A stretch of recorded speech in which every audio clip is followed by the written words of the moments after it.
Hello, everyone. Welcome back to the fourth week of the Tentacles of Cuyahoga County. I am your host, the infamous ex-chief of East Cleveland. What I did last episode, and I put the Bunker Hill fundraising up for the basement savers, I wasn't actually aware that the PD, or the SWAT unit, hadn't done theirs yet, and so I felt compelled that I needed to share that as well. So again, same golf course, Bunker Hill. All right. It's Friday, May 24th, 2024, obviously. Registration starts at 8, 18 holes and cart, proximities and skins, and they really have some pretty decent events for the proximities and skins most of the time. That starts at 8:30. And then 1:30 for the steak dinner. So if you just want to come for dinner, which is an option, that starts at 1 o'clock. And I will make certain to drop the link below how to get your tickets. And again, these proceeds go to the East Cleveland SWAT unit. So, as mentioned in the previous show, this is going to be slightly augmented because normally I do my podcast recording on Wednesday, but this Wednesday is actually my parents' anniversary, and I'll be celebrating that with them. So I'm actually going to be splitting this in two, so you might see a change in wardrobe if you're watching. So nothing to be alarmed there about. But it's going to be split up in a couple of different segments as I'm able to record, because there's some information that I'm trying to get out. A lot of new things coming up in the news lately, especially this week with law enforcement, and especially even just recently with law enforcement.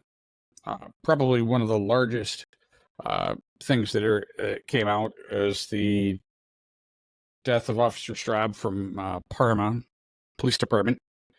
And let's see if I can get that up there. So just reading off of the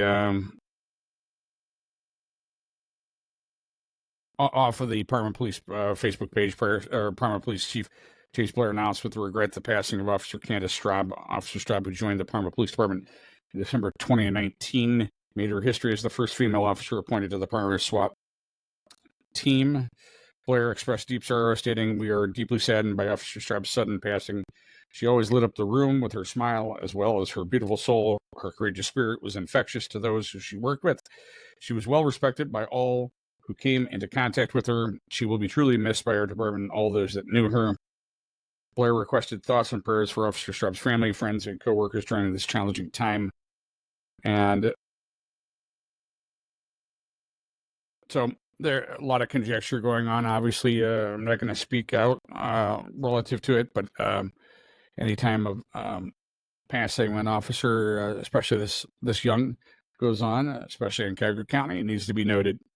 So I just wanted to sort of display that.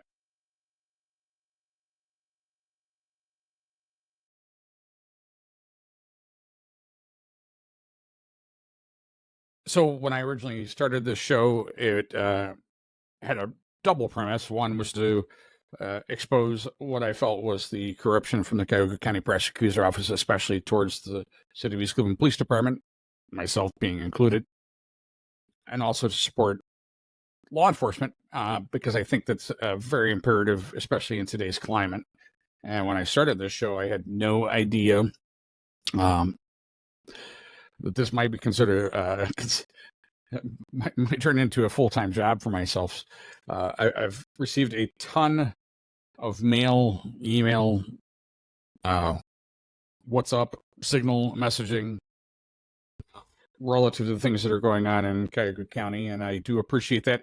And I want to make certain that everybody is aware. If you do have anything as far as a story or anything that you feel needs to be addressed, please feel free to contact us.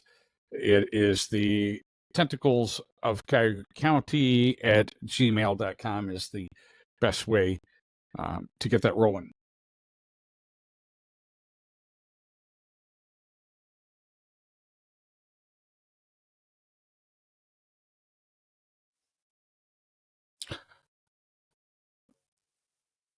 So continuing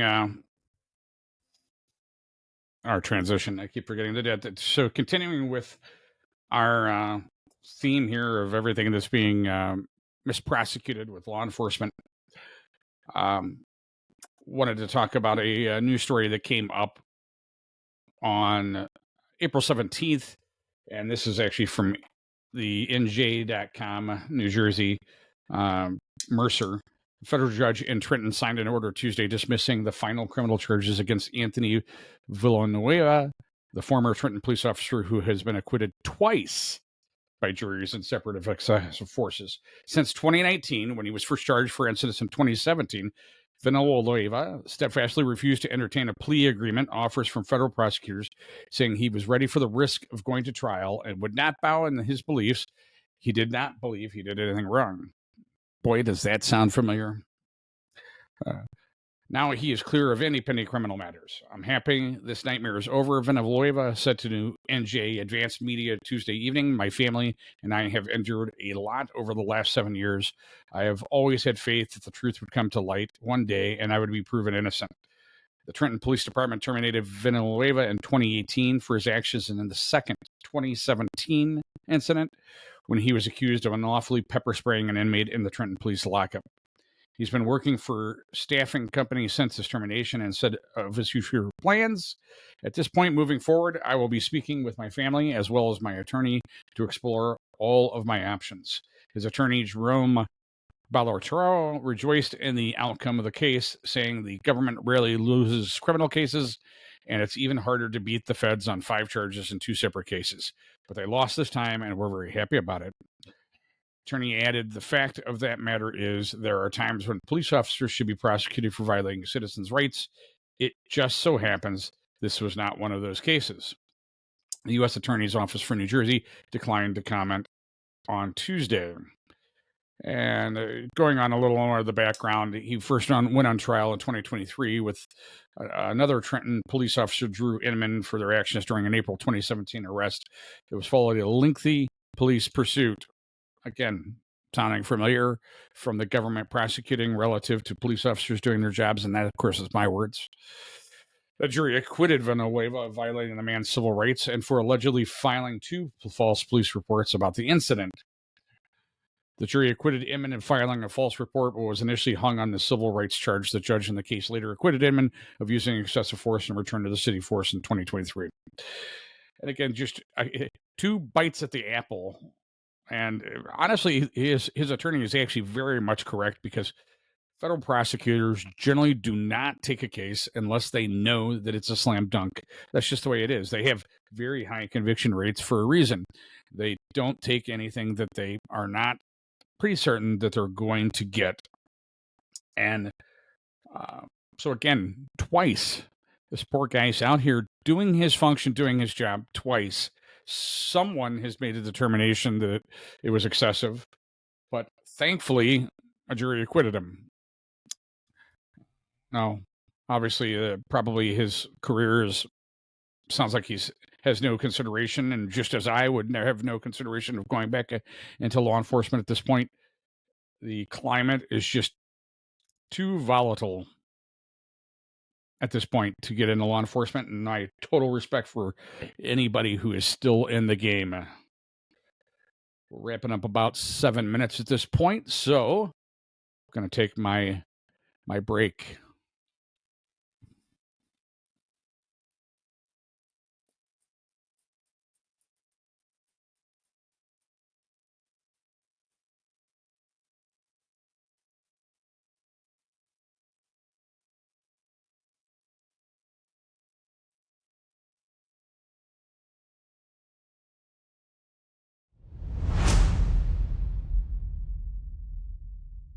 Welcome back, everybody. As we were discussing in the last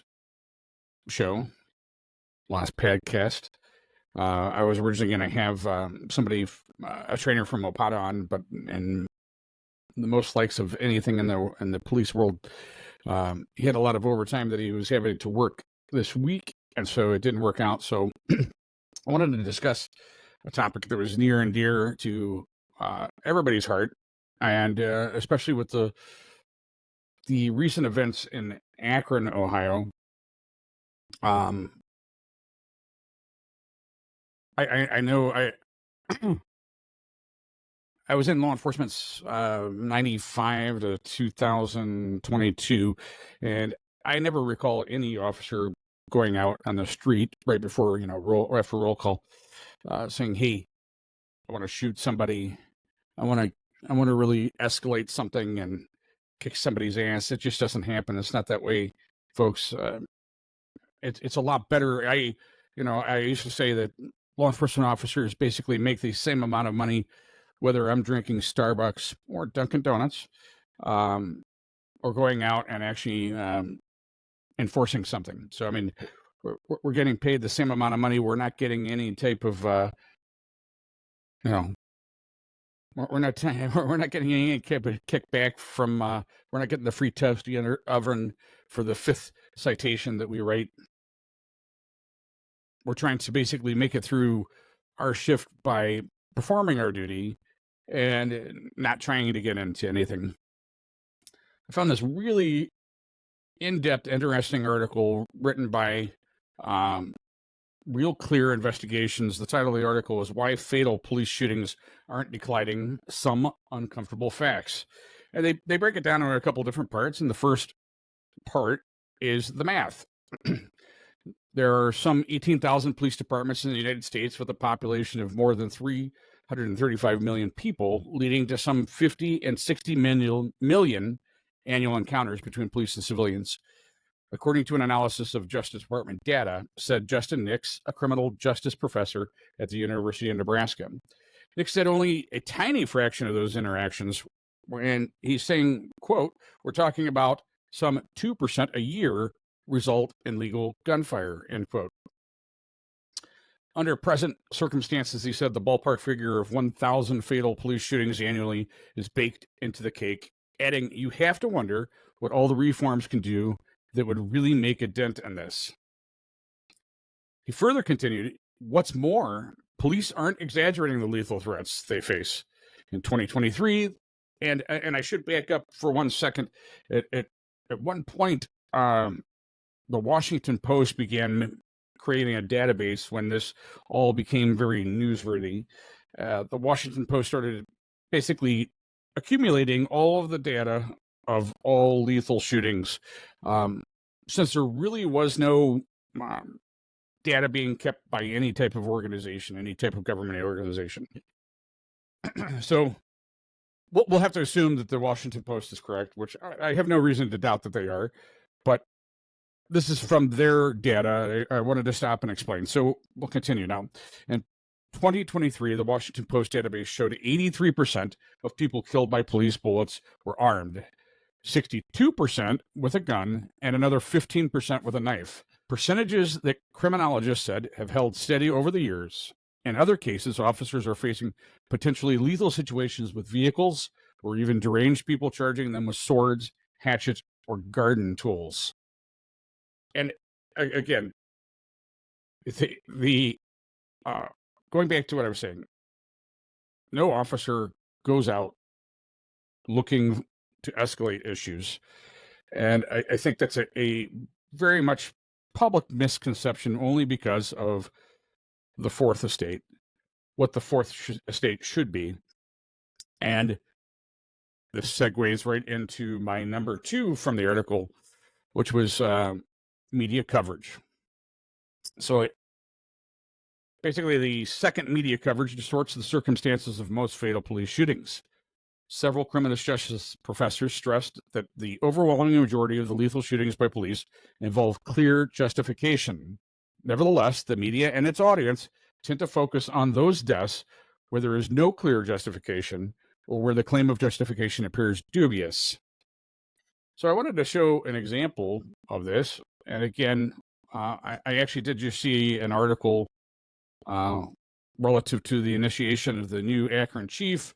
And I can say from experience, I remember when I became chief of East Cleveland, I was fighting battle after battle right after I became chief. So I can only empathize with what this guy's going through in Akron. This guy is just now becoming chief, and he's got to, he has to go through and deal with this situation now that's happening in Akron with the shooting. So the media article that I'm trying to bring up is Molly Walsh, which I haven't heard of her. I don't know if she's new to the Cleveland.com family. I always had to deal with Olivia, but I can tell you the narrative of Cleveland.com towards Northeast Ohio law enforcement is very negative. They are very much a part of the woke society, those that are basically trying to detain any type of law enforcement interaction whatsoever. So before I get into the actual article from Real Force, I wanted to basically give you a little perspective of what I was talking about, especially a little perspective from a local newspaper. And before I do that, we are going to take a quick break.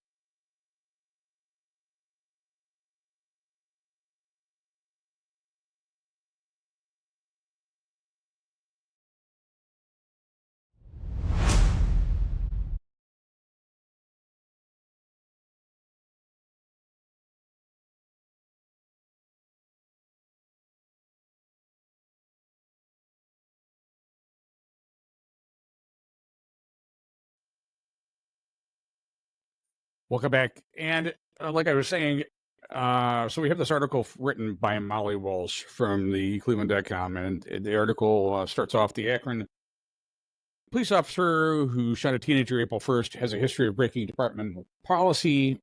Records show, including an incident in which he was accused of using excessive force on a suspect with a taser. And I'll link this down below. There's several things that have been brought up in his personal history. My main point of contention is that, again, everybody has to understand that I guess some could argue that the habit or the background of this officer could somehow influence his use of lethal force. But the most important part from my perspective, is you have to judge the officer at the time of the incident.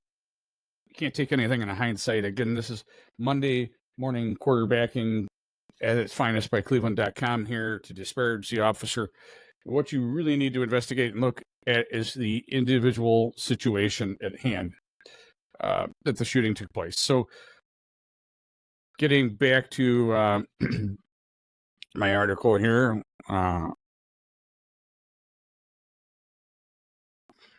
talking about media coverage distorts the circumstances of most fatal police shootings. Several criminal justice professors stressed that the overwhelming majority of the lethal shootings by police involve clear justification. Nevertheless, the media and its audience tend to focus on those deaths where there is no clear justification, or where the claim of justification appears dubious.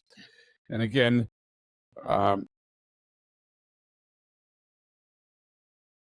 we are talking about, we focus on, and this is what I was referring to just a second ago, we focus on the split second when the officer pulled the trigger, but there are myriad reasons for that, and a lot of them are upstream from when they do so, Nick said.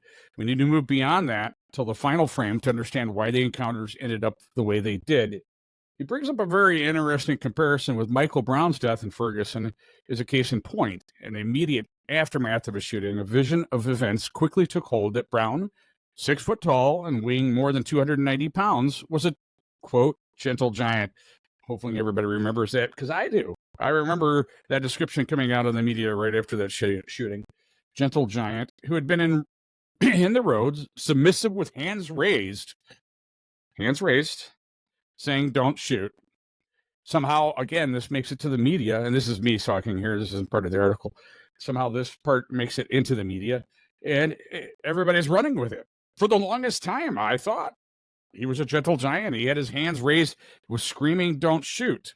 So going back to the article, that made the shooting seem like an extrajudicial execution. But when the tape was rewound back from the final frame, and after a meticulous investigation by President Obama's Justice Department, it emerged that in the time leading up to the lethal encounter, Brown had physically bullied a shopkeeper after stealing from him, and later grappled with the officers trying to get his handgun.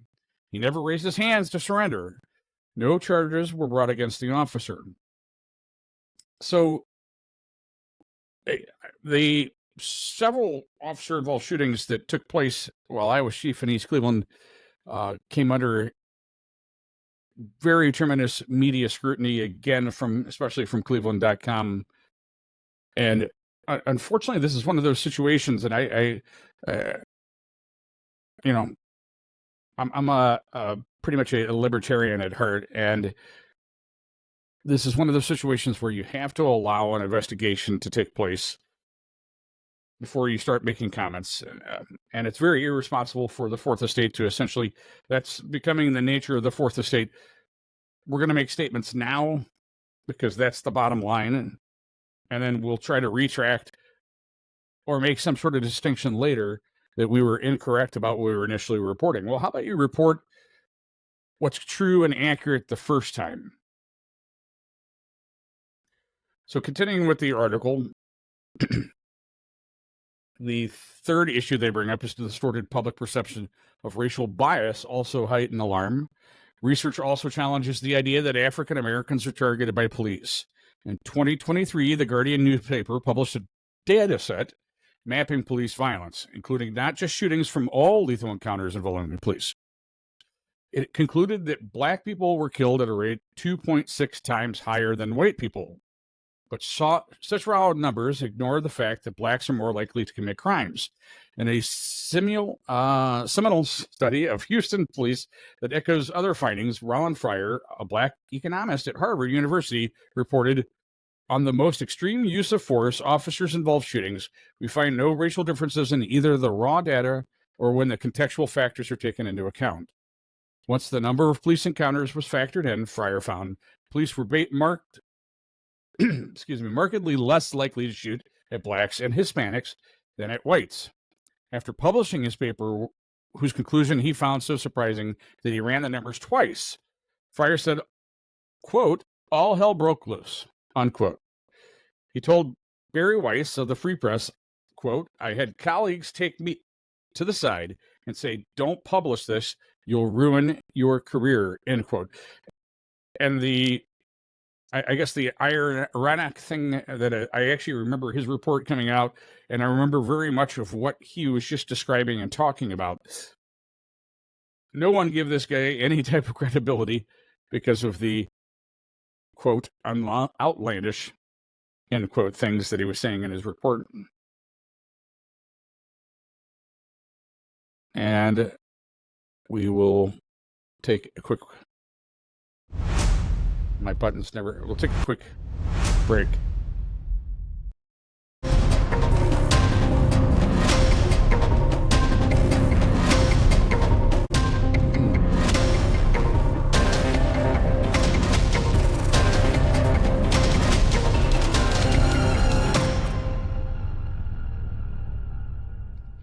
All right, so the fourth aspect from their article is distorted public perceptions about guns compound the alarm. Some criminologist RC I spoke with said that the proliferation of guns help explain why the number of fatal police shootings has not gone down.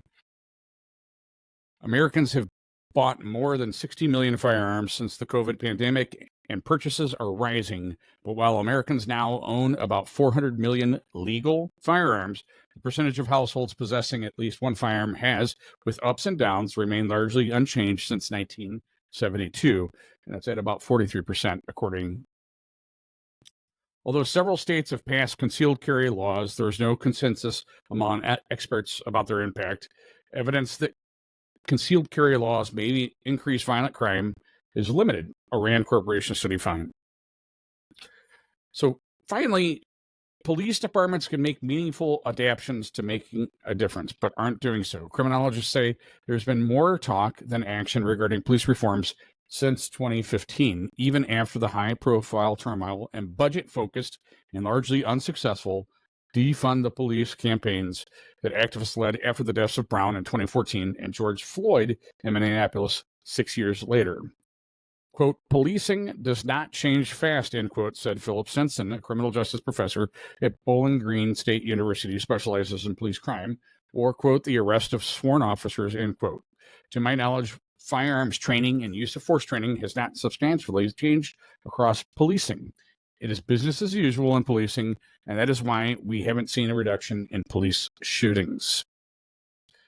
So the big new word, probably when I first started out, or not first started out, maybe mid part of my law enforcement career, verbal judo came out, and I was actually a huge proponent of it. Verbal judo is basically the art of deflection. It's basically allowing a person to have the last words because you have the last action. And there's no point in escalating a situation, was basically the entire premise. And I think that verbal judo, the author of verbal judo, was actually a psychologist and a police officer. I think he's actually since passed. He was basically the forerunner of the de-escalation concept, which is being taught now. And I think it is an important concept because there are many times that I have personally seen officers escalate situations where they could de-escalate. However, there are many situations, and probably every one of the officer-involved shootings that I, not necessarily involved in with the actual shooting, but as chief, each one of those shootings, I don't think de-escalation would have mattered. They were all calls that officers arrived or were in pursuits, and there was no time to chat or attempt to de-escalate. So I think the takeaway that everyone needs to take from this article, which I think is really great, I'm going to link it in the description below, along with all of my citations for this video. The interesting thing to take away from this is that there isn't, even though the Fourth Estate is attempting to tell everybody that there were huge amounts of distortion with an escalation of officers using lethal force, it's not the case. And it's being shown and proven by many private organizations as well as universities. And I think it's important because the Fourth Estate is not getting that word out there. All right. Until next week. Thanks. Goodbye.